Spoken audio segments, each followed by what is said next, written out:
What makes the perfect martini? Is it how cold it is? Is it who you're drinking it with? Is it the garnish that you choose? Or the gin that you use? Hello, my name is Mark McClintock, and we're here today to celebrate Tanqueray No. 10, and we're going to do so by making a twist on the famed classic, the Martini. But let's kick off with a tasting of Tanqueray No. 10. So please, let's get your martini glasses into the fridge, your mixing glasses into the freezer, and when you're ready, pour yourself a little measure of Tanqueray No. 10 for tasting. So when you're ready, take a sip of Tanqueray No. 10, hold it in your mouth for a few seconds, and when you're ready, swallow it, and breathe in. Let the air pass over your palate, the citrus evaporating off your tongue. Tanqueray's citrus heart, lime, orange and white grapefruit so prominent, and that finish that just goes on and on and on. Juniper, chamomile, along with that unmistakable citrus heart, make Tanqueray 10 the perfect gin for silky, smooth martini. Like many of our favourite cocktails, the daiquiri, the Manhattan, the margarita, the martini is in essence made up of 3 ingredients. Tristan Stevenson once said, "These 3 ingredient cocktails are the epitome of bartending, the building blocks of every single contemporary cocktail going."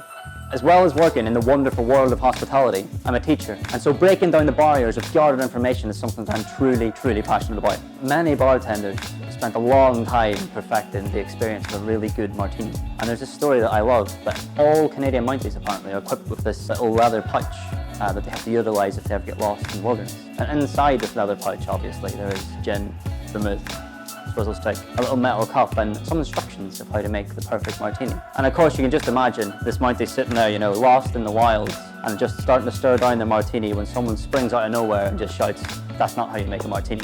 So, we gotta ask ourselves, what do you need to make the perfect martini? What is the key element? Time. The amount of time that your glass has to chill, the amount of time that you stir those ingredients together, on whether or not the ingredients in your recipe could stand the test of time. It's probably about time we start making our martini. Silky smooth in texture, Tanqueray 10, Belsazar Rosé vermouth, and finished off with some orange bitters. First up, we're going to prepare our garnish, which is going to be a beautiful grapefruit penny. Little tip whenever you're buying grapefruits for this, make sure that you get one with the thickest skin possible and keep it in the fridge. If you keep it in the fridge, it's going to cool it down, keep that skin nice and firm and taut, and make it really easy to slice and peel through. So we're going to start with the knife parallel to the fruit. What we're going to do is just cut straight down, so don't go in or out of the fruit, lay it parallel and cut straight down across the fruit.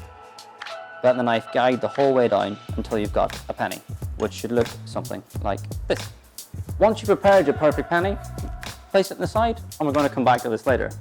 Now, it's time to get your mixing glass from the freezer. Thank you. So we're going to use this to build, stir down, dilute and chill our martini over ice. We'll start with 1 dash of orange bitters, just like so.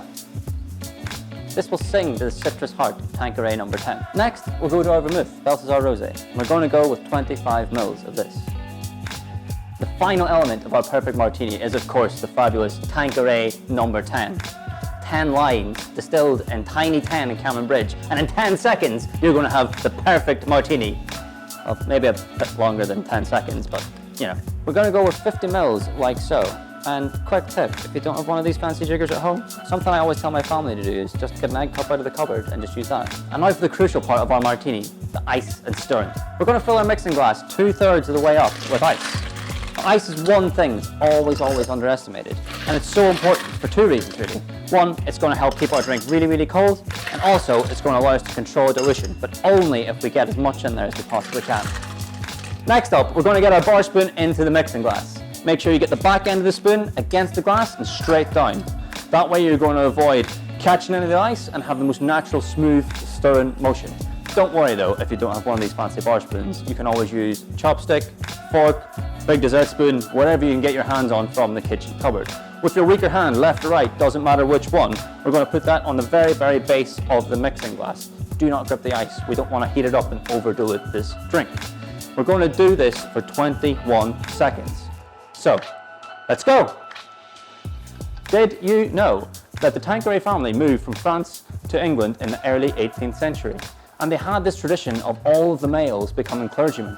And it was in fact Charles Tanqueray who broke that mould, came to London on 3 Vine Street in Bloomsbury and set up the Tanqueray Distillery. And thank God, otherwise we wouldn't be here celebrating Tanqueray No. 10.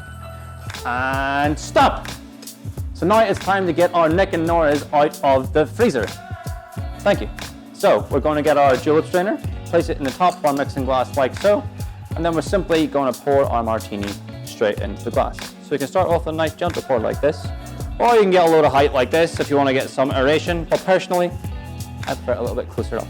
A nice smooth, clean pour. And then finally, we're going to return to our grapefruit peel that we prepared earlier. Quick spritz across the top of the glass, and then we're just going to place it in really gently.